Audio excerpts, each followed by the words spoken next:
15 years old, they let him go because he doesn't got a gun. I'm a witness to all the injustice they done to our kids, where they don't take him home at night.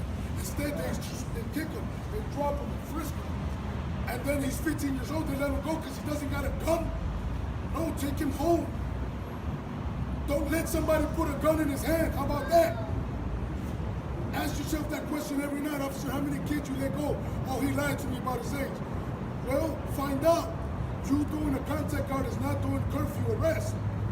Back in the day, after 10 curfews, your parents had to go to court. How many courts of those we see this day? I've never heard a parent, back in my days, every parent was worried about that. I've never heard a parent say that in my neighborhood in years. So yous are not doing what you're supposed to do in your department. Kim Foxx, your job's on the line. Department of Justice, yous already seen all these discrepancies, all these wrong information, all this lying, all this documented footage, doing all this hiding from the communities, not only from the communities, from your department, because you're the Department of Justice.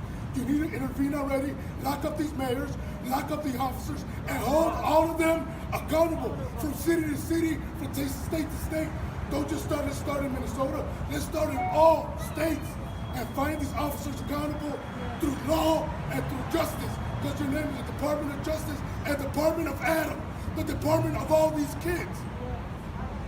No justice! No peace! No justice! No peace! No justice! No peace! No justice! No peace! No justice! No peace! No justice! No peace! Say his name! Adam Toledo! Say his name! Adam Toledo!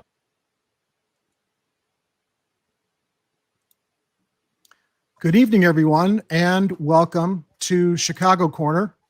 I'm your host, Jerry Vassilatos, and tonight we're going to be talking about a story that happened this week, just the other day, with a protest outside of Kim Foxx's office. I'm going to start with reading the story from NBC Chicago that kind of covers what precipitated what we just saw. Kim Foxx says she didn't view the video of the Adam Toledo shooting in advance, and this speaks a lot to what we're seeing with how Adam Toledo was misrepresented as threatening Officer Stillman in the tragic shooting that happened over 3 weeks ago. Cook County's top prosecutor said Thursday she bears the responsibility for not viewing the footage of 13-year-old Adam Toledo's fatal shooting or reviewing the misleading description of his killing by Chicago police before it was read by prosecutors in court. State's attorney Kim Foxx said during the interviews with local media that she's responsible for anything that comes from the state attorney's office, including the prosecution's inaccurate initial description of the incident that implied Toledo was holding a gun when he was fatally shot. In this instance, the public was relying on information that our office presented to the court, and the media relied upon that wasn't fully accurate, Foxx said. I own that. During the April 10th bond hearing for 21-year-old Ruben Roman, who was with Adam when he was shot March 29th, Assistant State's Attorney James Murphy appeared to suggest that the boy was still holding the gun as Officer Eric Stillman pulled the trigger. Murphy's statement somewhat matches a portion of what video of the fatal shooting showed, but Murphy did not explain what the video and screenshots also showed, that Adam had nothing in his hands when he was shot and had dropped or tossed the weapon away less than a second before the officer pulled the trigger. Police found the gun next to a fence a short distance away after the shooting. The officer tells Adam to drop it as Adam turns towards the officer. Adam has a gun in his right hand, Murphy said in court. The officer fires one shot at Adam, striking him in the chest. The gun that Adam was holding landed against the fence a few feet away. We've all seen the video and how completely inaccurate that description that was presented to the court misrepresented the story before the video was released. Foxx's office announced last week that Murphy was placed on administrative leave for failing to fully present the facts in Roman's bond hearing. Foxx told staffers the language in the proffer that Murphy read in court did not truly reflect all the evidence that had been given to our office.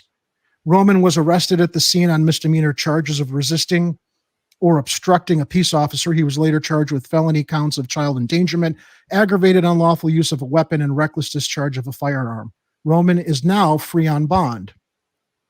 Foxx refused to characterize the video of Toledo's shooting as her office continues its investigation to determine whether to file criminal charges against the officer.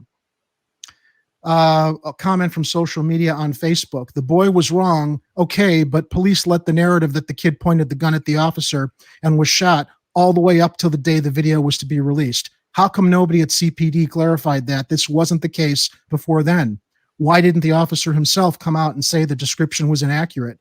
I smell an attempted Laquan McDonald-style cover-up. Joining us this evening is Black Lives Matter Women of Faith activist Carolyn Ruff, who I'm going to now add to the live stream. There we are. Welcome, Carolyn. Thank you for joining us tonight. Are you there? Carolyn, can you hear me? I'm hoping that Carolyn can hear us. I'm not sure if she's not. Hold on, everybody. We've got a few little technical difficulties here. Carolyn, can you hear me? I don't think. Hi, Carolyn. We don't hear your microphone. I think there might be an issue with. Any chance you can? We had tested this ahead of time, but apparently something's not working right now.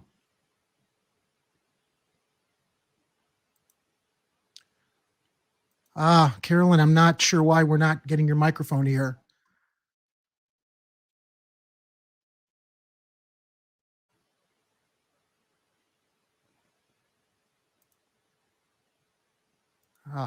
Not coming through. I can kind of hear something there, Carolyn, but not entirely.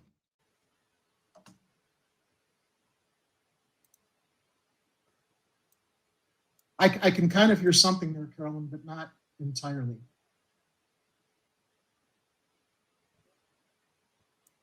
Yes, apparently we're having difficulties with Carolyn's microphone right now. Let me, I'm going to run another segment that's related to our conversation with Carolyn while I call her and see if we can figure out the mic issue. So I'm going to switch over to a video that Carolyn had helped organize from April 2nd at Federal Plaza. That was a response to excessive police force in shootings like this, which also featured the parents of Joel Acevedo, who were from Milwaukee, in a circumstance with potential cover-up that was happening in Milwaukee, kind of similar to what we saw in the Adam Toledo police cam video situation before it was released. Let me go to that video and I'll see if I can help Carolyn with her mic. To the Acevedo family, they are here in the house with us. We have been marching to get justice for Joel, and we're still gonna get justice for him. Just like we got justice for Laquan McDonald, we're gonna get justice for Joel. So I would like for you to meet his family. I am so honored that they are here with us today.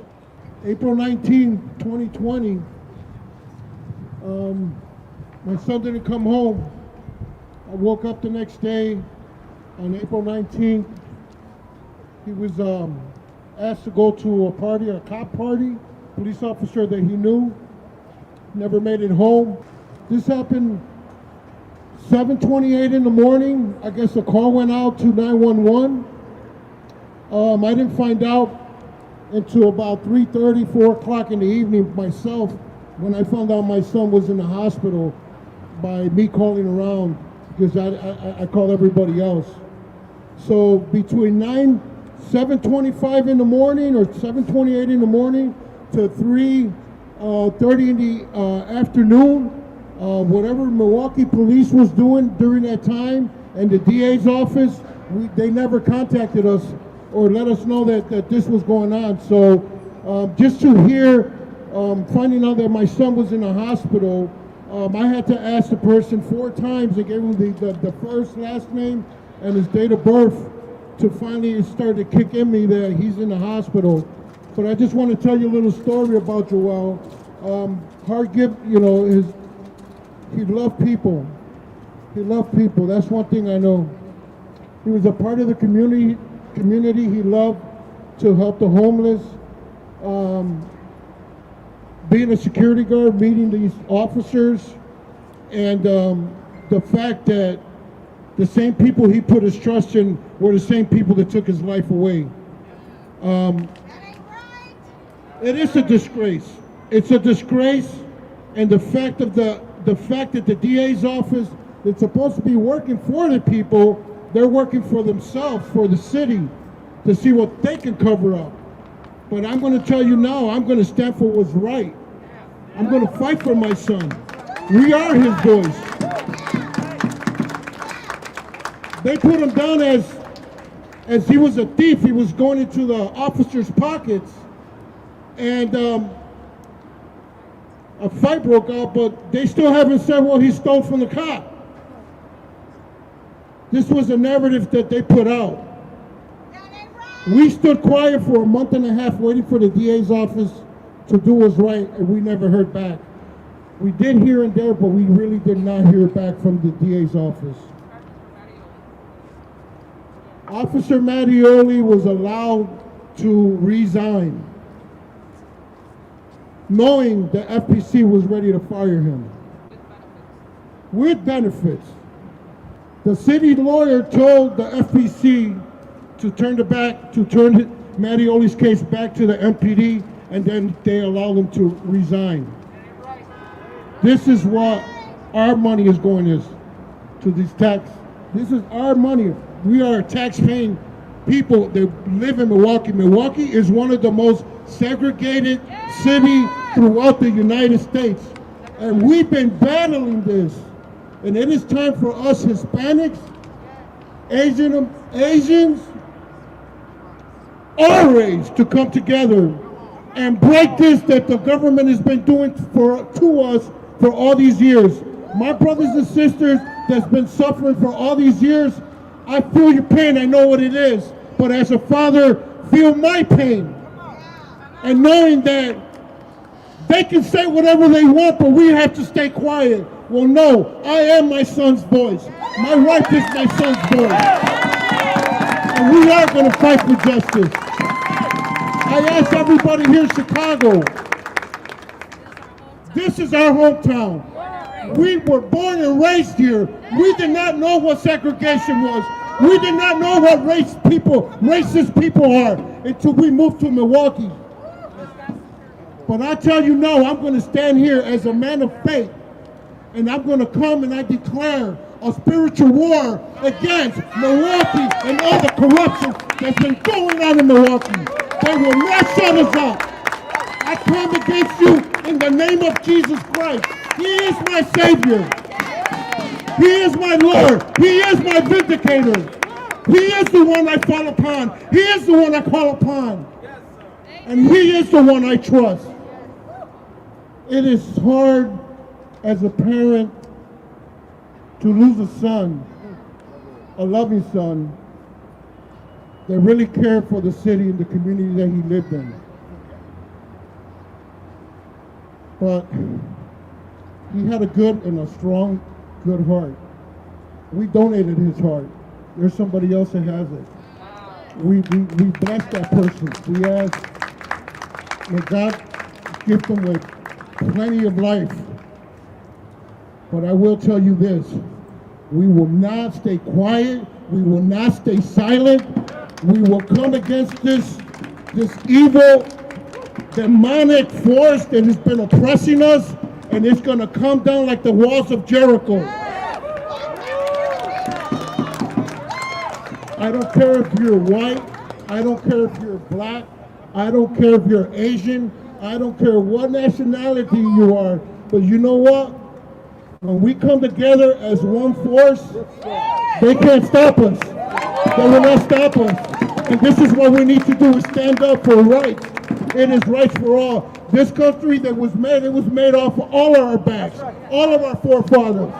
They broke their backs. We're here still dealing with all this corruption and all this, I want to say BS. I can't say the word I want to say, but I will tell you this. As a man of faith, I'm going to stand for what's right. And I'm going to keep on forcing my way into that person's face and letting him know, that devil, that he's going to have to step down. This corruption that's been going on in Milwaukee, all these leaders, they're going to have to step down in the name of Jesus. Carolyn, can you see me? I want to thank you all. Okay, I can hear you now. I can hear you.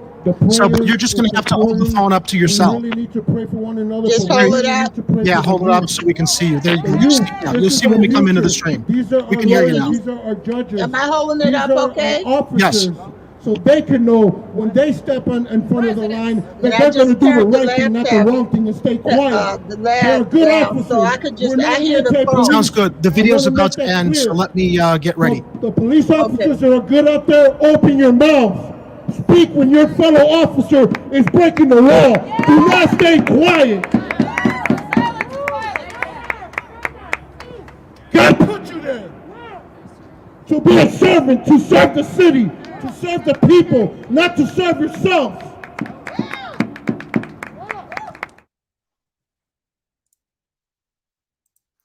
All right, we've got Carolyn back. She's on her phone. Carolyn, can you hear me? Yeah, I can hear you. Terrific. We can hear Carolyn now. So Carolyn is the local founder of Black Lives Matter Women of Faith. And before we had our technical difficulties, we were talking about this segment focusing on the narrative of these victims as they are involved in confrontations with police.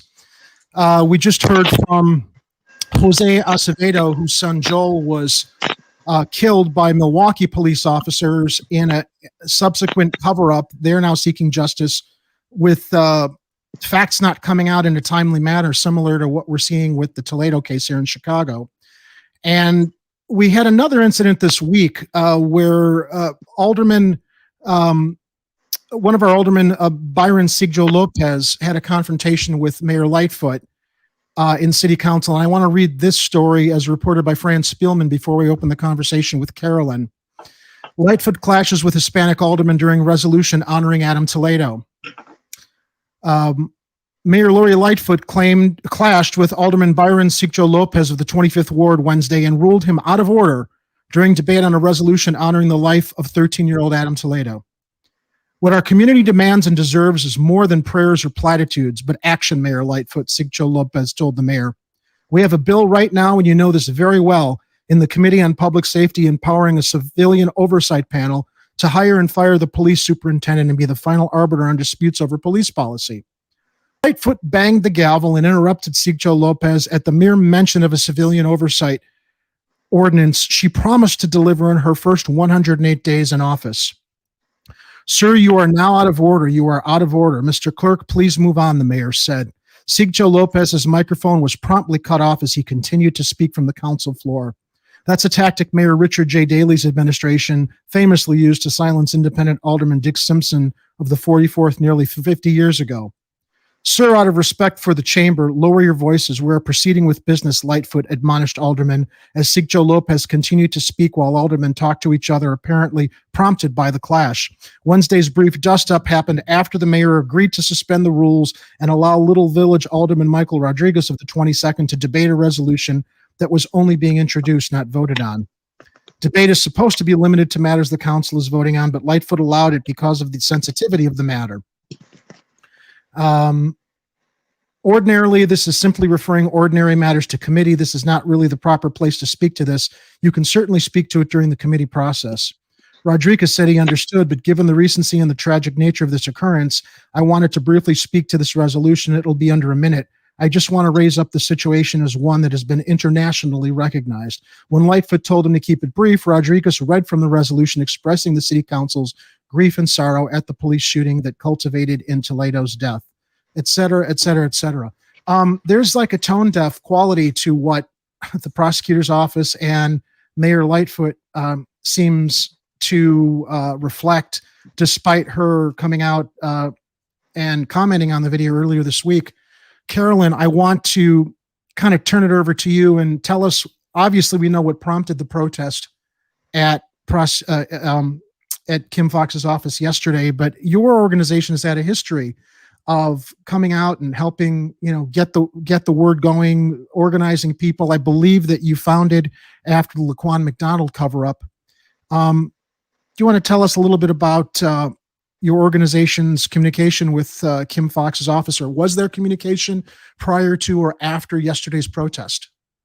No, there was no communication, not unless the organizer from the little village, maybe they got a message from her because they're the organizer. We're just following their lead.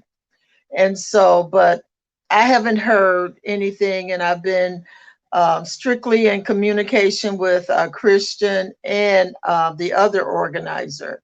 And they haven't heard anything from Kim Foxx either. And like you said, this seemed like it's a cover up. Like, remember Anita Alvarez with Laquan McDonald?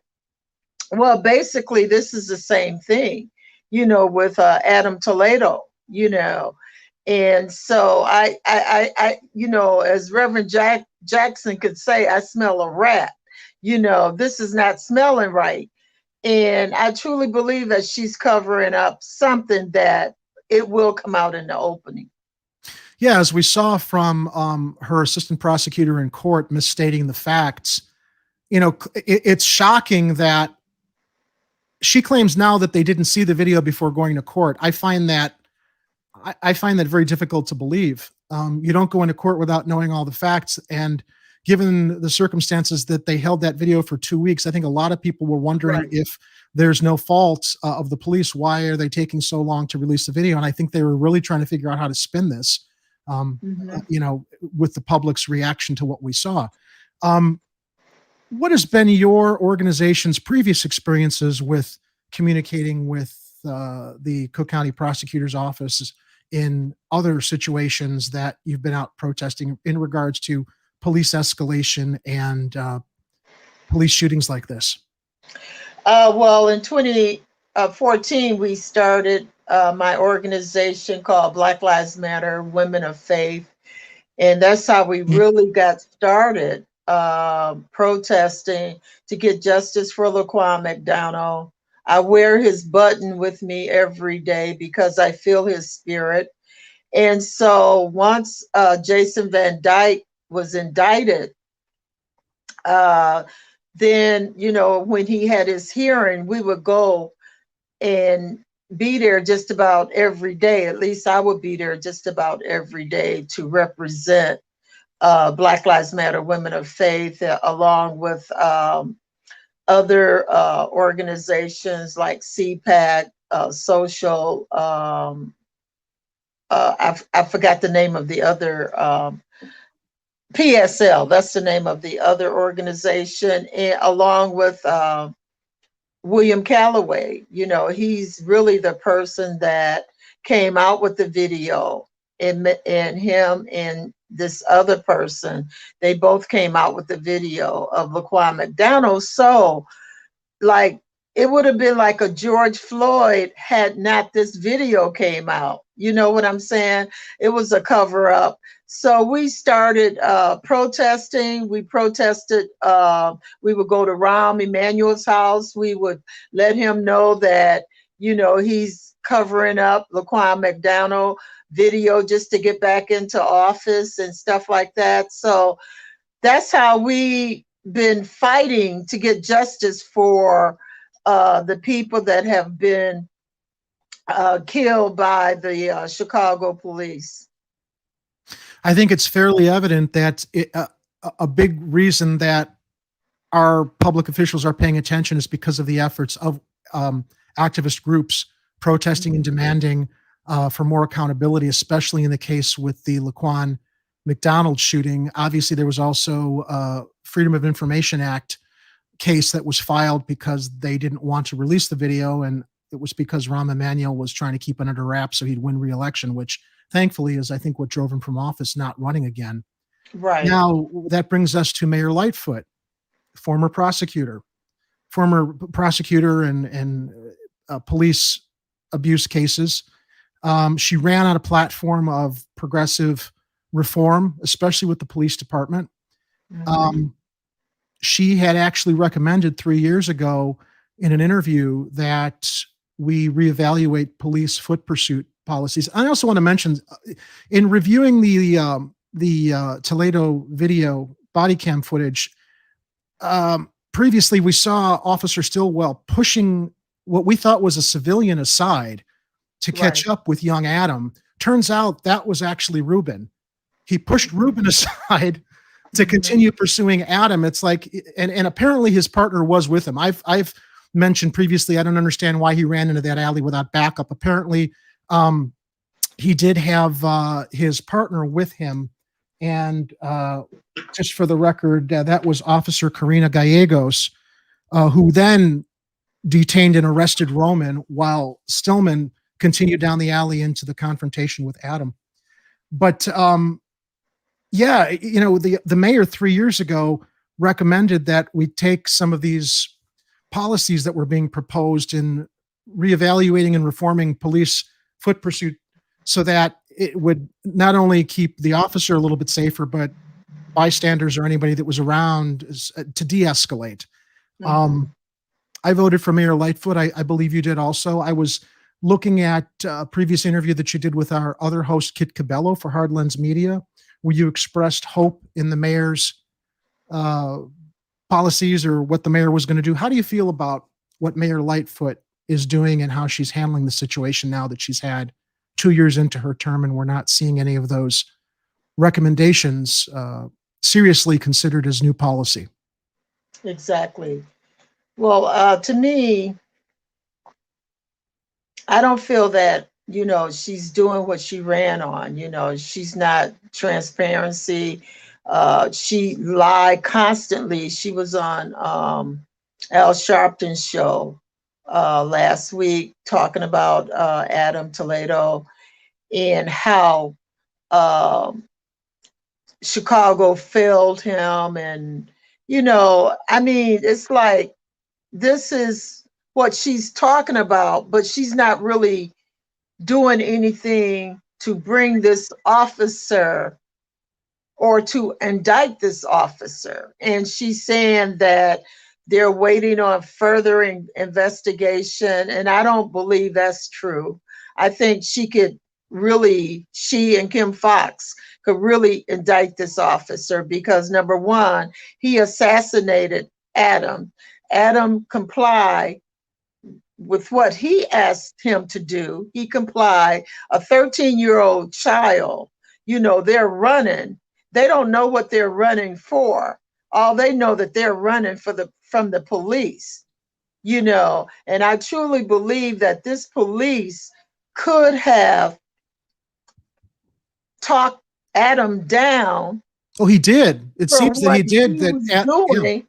Yeah, exactly. And that's when he complied to him. But I think he could have done a better job, you know, mentoring little Adam. He didn't give it a moment to properly evaluate. I've said when you see Adam turning like this, right, he's not turning like this, where obviously the officer would believe that their life was in danger and he would have a weapon. So it seems, I mean, I think we all respect the job that law enforcement has to do, but our trust is completely challenged when these things happen all the time, and the subsequent cover-ups, and the fact that there is no moment to properly judge the situation after you've instructed somebody that you're pursuing or that the police are pursuing, and in that adrenaline rush, and then always feeling like, you know, your way out is the weapon you've got at your side.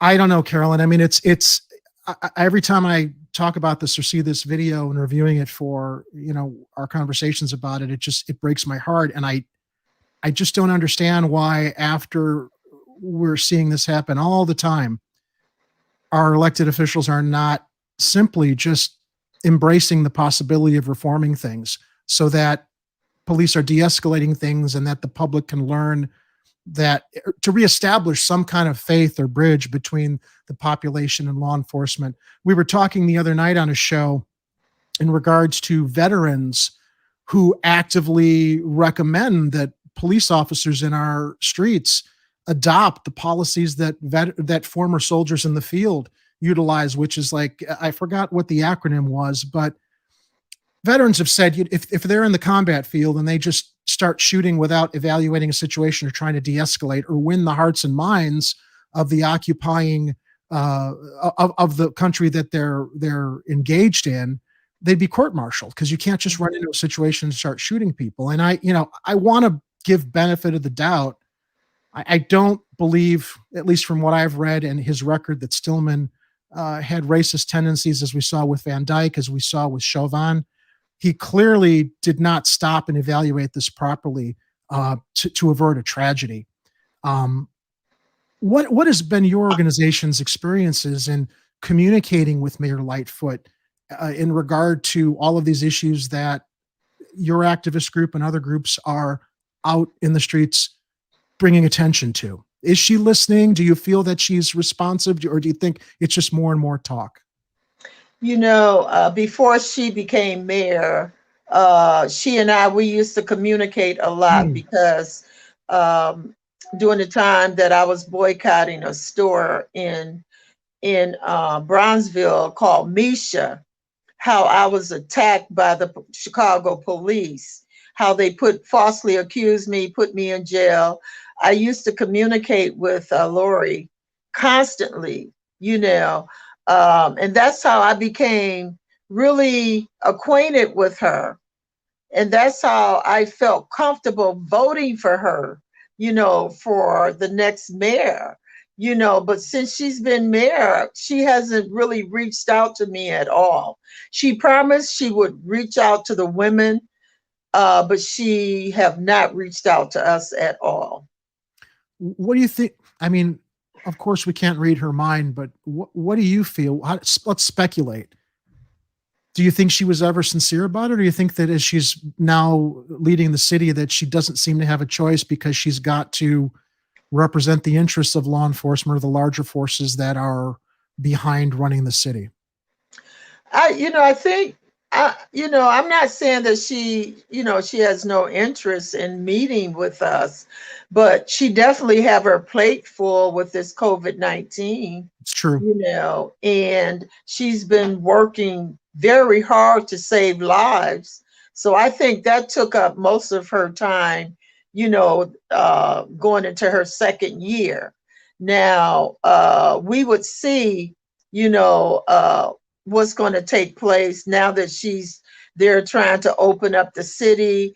The pandemic is, have died down. People are getting their shots and stuff like that. We're going to see where this Adam Toledo case is going to go, because I truly believe that this policeman didn't have to shoot him. He could have been tased, as a young child, or he could have been, because like they shot this young man that was on Dan Ryan. They shot him in the arm. They killed this little girl today.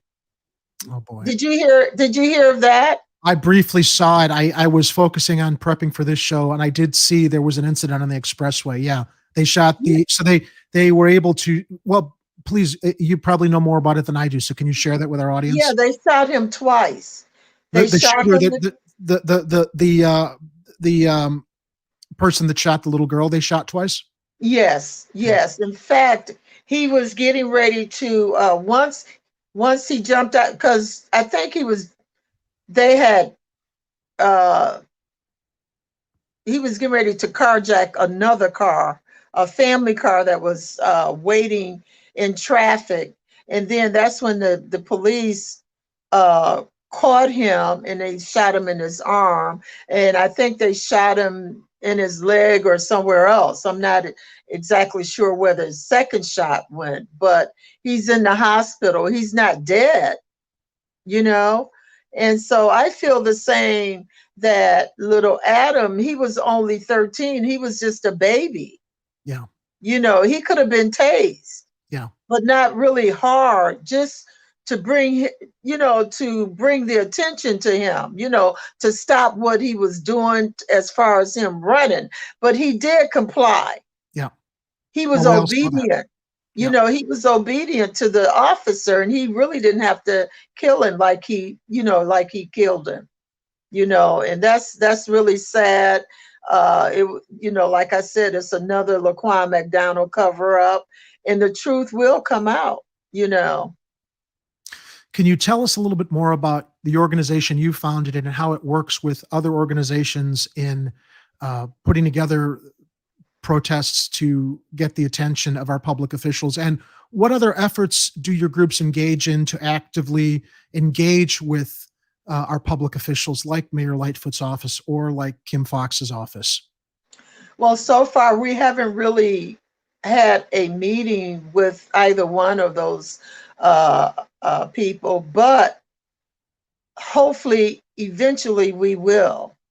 But as far as my organization, Black Lives Matter Women of Faith, we do a lot, not only fighting to get justice across the country, because I travel. In fact, I'm getting ready to leave to go to Columbus, Ohio, where this little girl, I think she was only, 16, she was killed by a cop, and that was the day that Chauvin was convicted. And then there was a young man in North Carolina was killed by a cop, So I don't see justice right now. I see justice for the Floyd family, but I don't see justice for all of these other people that have lost their loved ones. So this is what we do. We travel across the country. We do other things. We were part of getting the 2 senators their seat. We traveled to Atlanta, Georgia. We did the same thing as we do, knock on doors, passing out literature, asking people to please get the votes out. We definitely need to get these 2 senators in that seat. So we did that. We also feed the homeless. At Christmas, we give them clean blankets. I've adopted this homeless over in Lawrence, and what I do, I take them, food and what they need, I take it to them. So we do a lot in the community besides fighting to get justice. We really want to make sure that we fight for these policies as well. And I'm a deputy registrar, so I've registered quite a few people, especially young people, and really mentor to them to let them know how it's important to get the votes out, or it's important for them to vote. So we do a lot of community service like that. It seems we always look to connect with our civic leaders because they're the ones that make the laws. They're the ones that guide reform. Mm-hmm. Just spitballing off the top of my head, have your groups considered engaging in dialogue with, for instance, CPD, proposing some kind of a meet, some kind of a sit down? When I cover the protests, the police are there monitoring things. They're obviously very uncomfortable because we're sending a message. Your groups are sending a message. The Chauvin verdict certainly sent a message. Mm-hmm. I just wonder if there's any possibility to bridge this mistrust, because police are supposed to serve and protect, not look at civilians as the enemy and just create that thin blue line and lean on this Blue Lives Matter rhetoric that seems to create a sense of it's them against us. And that's not what it should be. It's supposed to be about serving and protecting, not escalating, not looking at civilians, whether it's protesters or a kid in the street who's in trouble, as the enemy. Has there ever been any thought about, I don't know, trying to broker any kind of dialogue with police departments directly? Well, like these young people, they don't particularly care for the Chicago police. Well, I'm not talking so much about the kids, but the organizers. Yeah, exactly. Okay. But it's a lot of organizers don't particularly care about the Chicago police as well. But me, myself, I do communicate with some of them. Not all of them, because they are some mean agitators Yeah. on the Chicago police force, you know, and Rogue cops. We see it all the time. It's yes, a problem. That's why we can't trust. We don't see the good so, cops holding the bad cops accountable. So how can we trust? so all of that's them? why we can't really meet with them, because we really don't know the good cops from the bad cops. Does that make sense? Totally. It does You make know, sense, and it answers my question. I I'm would just love, I looking would for love to solutions. right. I would love to meet with them. In fact, some of the cops do know who I am, and they know that when we're marching and when I'm out there, we're being peaceful, you know, and I do communicate with them, you know, and they don't like what's going on either. You So you know, have an opportunity at the protests. You do speak with some officers, and they're candid. Can you yeah. share? Obviously, they won't be identified because you're talking about your candid conversations. But what is some of the feedback that you get from officers when you're protesting? The ones who seem to have the empathy and understanding about what these civic events are about, these protests. You know, they call me Carolyn. You know, I really like what you all are doing. You know, you could really get your voice heard by peacefully protesting like you all are doing. The captain, you know, he would tell me, you know, we're here to protect you all. We're not here to agitate anyone, because we see that you all are peaceful. But some of these organizations, you know, they agitate us, you know, and I've seen that. I've seen them agitate some of the Chicago PD, you know, when they're protesting, you know. And normally, if I'm out there, I try to calm them down, you know. And like last Friday, there was over 5,000 people there. And to me, it was peaceful until some of these young people came and they started agitating the cops, you know, because they don't like the cops, you know, and I can understand them, you know what I'm saying? Of course, But of course. don't agitate them, because we already know how they feel about us protesting against them. You know, so don't agitate them. You know, we're trying to get a message out there, you know, but it started to get kind of like heated. And I left because I didn't want to be in the midst of that confrontation with the cops. And I understand they did arrest 2 people, you know, but some of the policemen, some of them are very nice cops. They're doing what they can do with the public. They're, you know, and they are respectful. And they're, you know, they always tell me, we're here to serve and protect you all. You know, we're not gonna we're going to be across the street. If you guys need us, please let us know.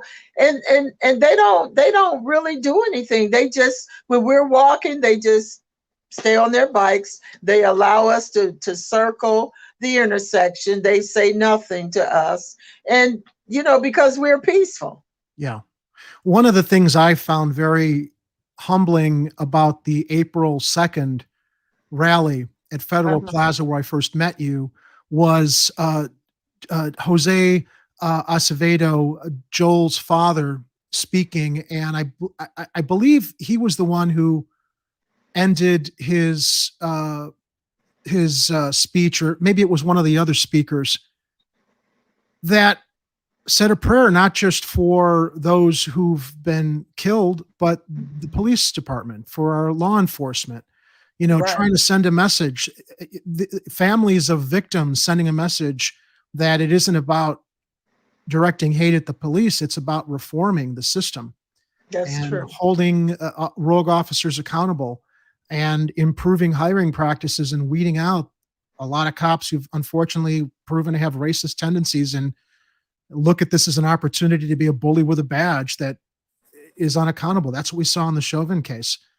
Brazenly in the street for what was it, 8 minutes that he had his neon George I Floyd's understand. neck longer? Yeah, I understand it was 9 minutes and 9 minutes. 29 seconds. While people were photographing it. I mean, that kind of absolute arrogance and feeling like he could do whatever he wanted in a situation where he was in no danger, and this poor man. It's, what can we say? I know. Is there And there's a lot of Chauvins out there. You know, we just saw one in North Carolina, you know, in Columbus, Ohio.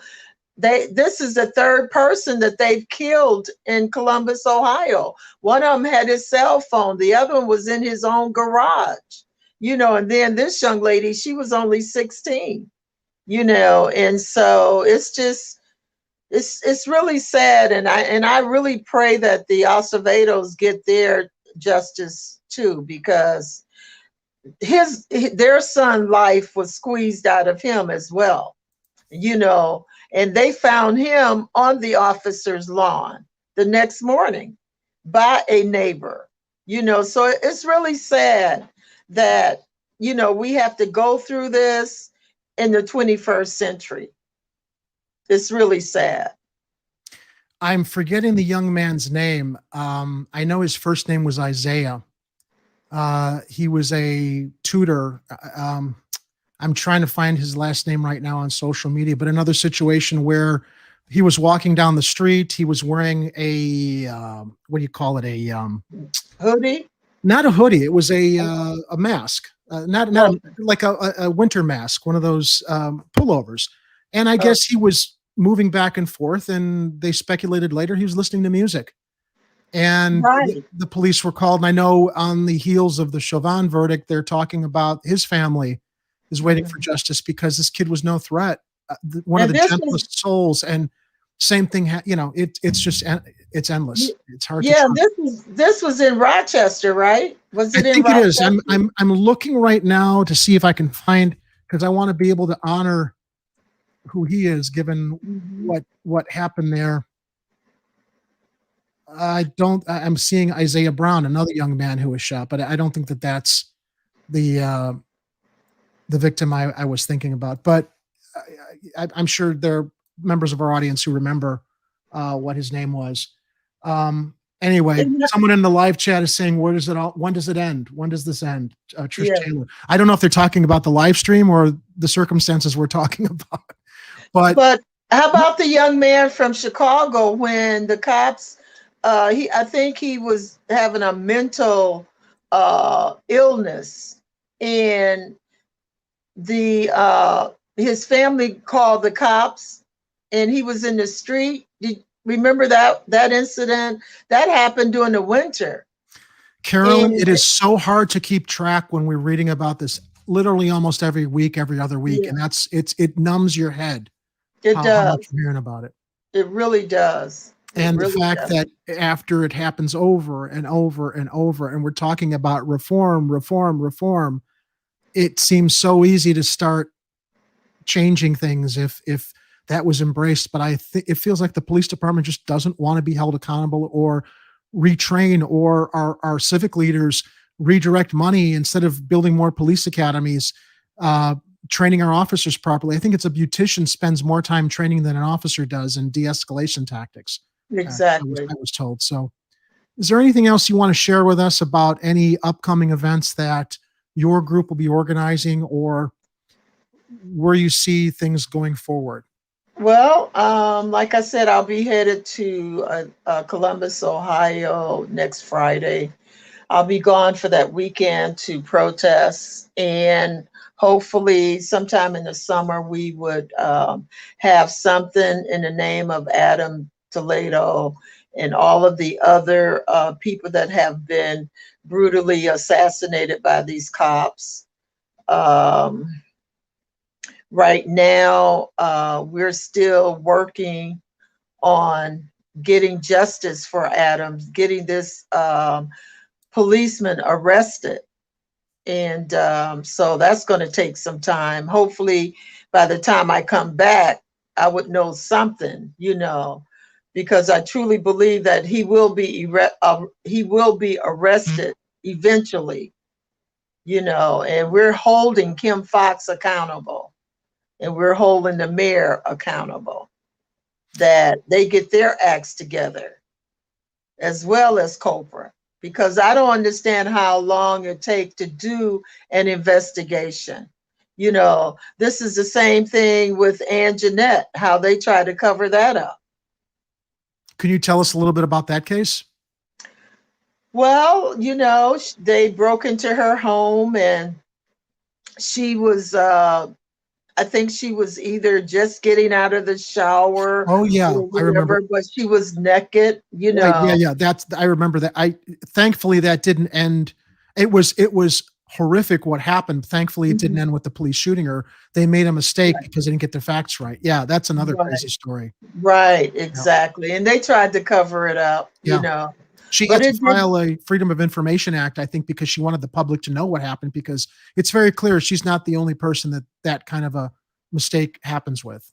Yeah, can you imagine all of our children that the same thing had, you know, how these cops have broken into their home and how they're traumatized, you know, not only the children, but they're single moms. It could be single moms, or, you know, that's all I've seen, that, you know, single moms, that they have broken into their homes and whatnot. But it's really, these cops, they just have to, they don't need a whole bunch of cops. They really don't, because the bad cops are really making the good cops look bad, and the good cops need to come forth and expose these bad cops. That's the only way I'm going to see a change in the Chicago Police Department. That's the only way. Whenever I discuss this with people, I always close that conversation with 3 phrases, and it's empathy, de-escalation, and accountability. Those have got to be the 3 principal tenets in police training, so that not only are they keeping themselves safe, they're keeping civilians safe, and they're fostering more goodwill so that we can trust our law enforcement to do what they're supposed to do: serve and protect, not act as judge, jury, and executioner. Exactly. And, you know, back in the day, they used to serve and protect, friendly officer, you know, and I don't know how they changed all of a sudden, though. I really don't know what made them change. You know, I saw it with this Rodney King thing. Remember back in the 80s, how Rodney King, and then Trayvon Martin, and then Michael, you know, it's just. You know what I fear, though, Carolyn? I think I really respect and admire that you're saying police didn't used to be that way. I'd like to think that too. I think, unfortunately, under the surface, they have been that way. It's just we haven't had cameras, smartphones, and people capturing incidents happening to really know how horribly widespread it is. That's, you know, what technology has given us, is the opportunity to see more and share more and recognize there's a problem that's been ignored for too long.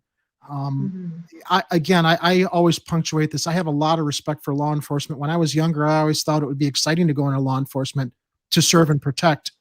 And it's just so disappointing and heartbreaking to see that the morals and standards of what law enforcement should be, as exercised by some good cops, is not